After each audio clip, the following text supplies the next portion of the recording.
Hi, welcome. My name is Nicole, and today I am here with another teaching. And today the topic is on bitter envy and selfish ambition, the hidden destroyers. Now, before we get into it, I want to ask you a question. Have you ever smiled at someone's success, but secretly felt irritated inside? Or have you ever wanted to win? Not because it was right, but because you needed to be better than someone else.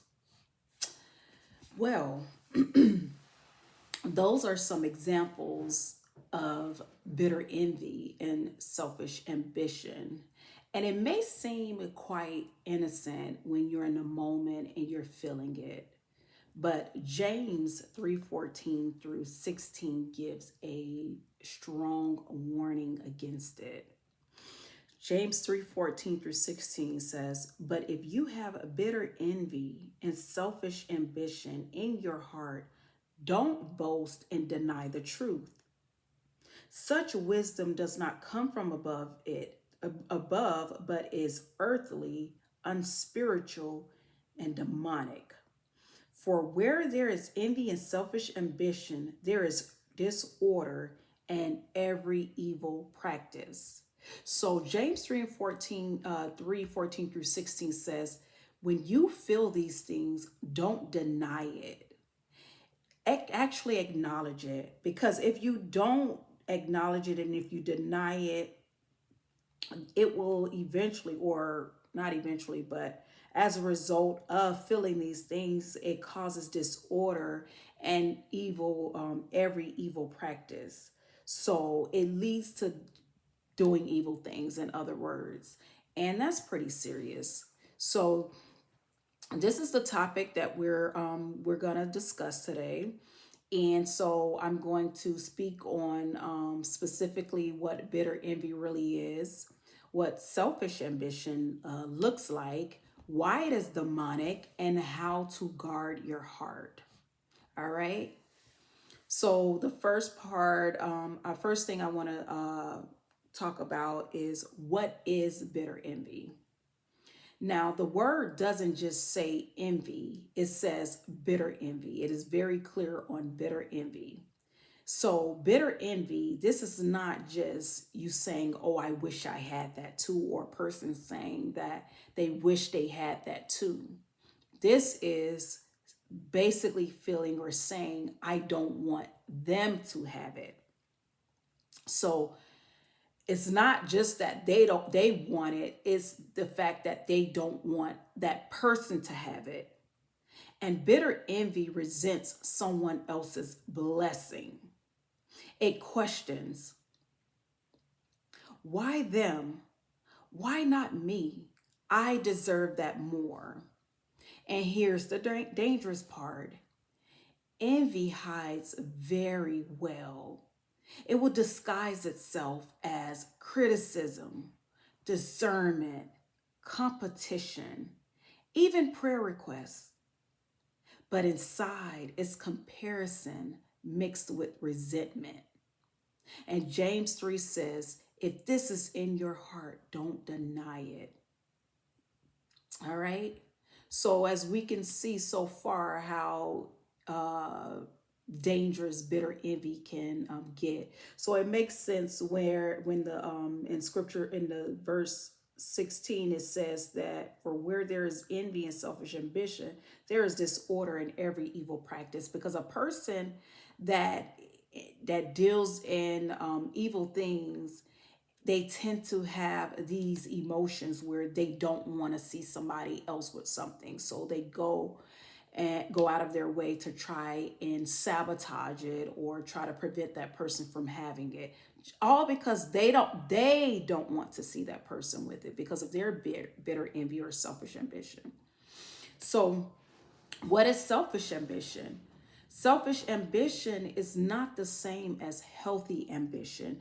I know people hear the word ambition and they automatically think ambition is good, but not when it's selfish ambition. Healthy ambition says, I want to do my best for God's glory. But selfish ambition says, I want to win, even if it costs others. Okay, so now we see where that evil practice thing come in at in disorder. It's driven by recognition. It's driven by status, platform, applause. It serves self, not God. And here's what makes it dangerous in church settings. You can preach, you can sing, you can serve, you can build ministry and still be driven by selfish ambition. That's why the word says, don't boast and deny the truth, because we can spiritualize selfish motives. Okay? All right. So the Bible calls it earthly. Earthly. The Bible calls it earthly, unspiritual, and demonic. Why? Because envy and selfish ambition reflect the nature of Satan. What caused Lucifer's fall? Let's think about it. What caused his fall? Lucifer's attitude, what he said, I will ascend, I will exalt my throne. Pride, comparison, self-exaltation. Envy was also at the root of Cain killing Abel and Joseph's brothers selling him. Religious leaders crucifying Jesus. Remember, they were jealous of the wonders and the miracles that Jesus was performing. Cain was jealous because God accepted Abel's sacrifice. And remember, Joseph's brothers, they sold him because they knew that his calling, what his purpose was, and that was to rule over them. And so that is what caused that jealousy, that envy is what caused them to sell him. So envy doesn't always stay internal. In the book of James 3, it says that it produces disorder in every evil practice. When envy enters, unity leaves, because now in that person's mind it's a competition. Peace leaves. No one has peace because that person is trying their hardest to sabotage that person that they're harboring that resentment and that envy for. And then trust leaves. Homes break, churches split, friendships end, all because someone couldn't celebrate someone else. And this is what many of God's children are experiencing. People will see you going through a lot, and the minute you win, they all of a sudden are upset because they enjoy seeing you go through it, because it makes them feel, if it doesn't even fulfill anything in them, because they continue on, but it still gives them an ounce of fulfillment, knowing that they see you suffering. That is wicked. All right, so okay, so the fruit of selfish ambition and bitter envy, is evil practice, is evil practice and disorder. Okay, so the book of James doesn't say that it causes some problems. He says disorder, every evil practice. Envy opens doors. When you're envious, you justify gossip. It's easy for you to hear something negative about someone else that you already have a ounce of envy concerning. It's easy to justify the slander. It's easy to justify tearing others down when you're envious. That's a telltale sign of envy. Selfish ambition says, if I can't rise honestly, I'll rise strategically. And that creates chaos. Look at any toxic workplace, or divided churches, or look at broken families. Underneath it all, usually envy and selfish ambition. Okay, so what's the solution? The answer is in the verses that follow: wisdom from above. But if you have bitter envy and selfish ambition in your heart, don't boast and deny the truth. Such wisdom does not come down from above, but is earthly, unspiritual, and demonic. For where there is envy and selfish ambition, there is disorder in every evil practice. And then you go down to 17, but the wisdom from above is first pure, then peace loving, gentle, compliant, full of mercy and good fruits, unwavering, without pretense. So, wisdom from above is the solution, heavenly wisdom. It's pure, peace loving, it's gentle, full of mercy, sincere. All right. So, how do we fight bitter envy? We know that we're acknowledging the fact that we do have these emotions when it comes to certain people and certain things. So, how do we fight against it? Well, one of the ways is by practicing gratitude. You can't be deeply grateful and deeply envious at the same time. So begin to express gratitude for the things that you already have. The things that are already with you, God has already blessed you with. God has already placed inside of you.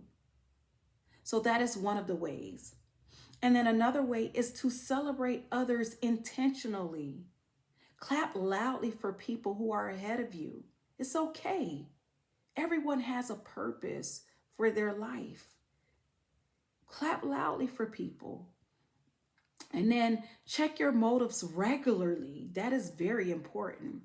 Ask, if no one saw this, would I still do it?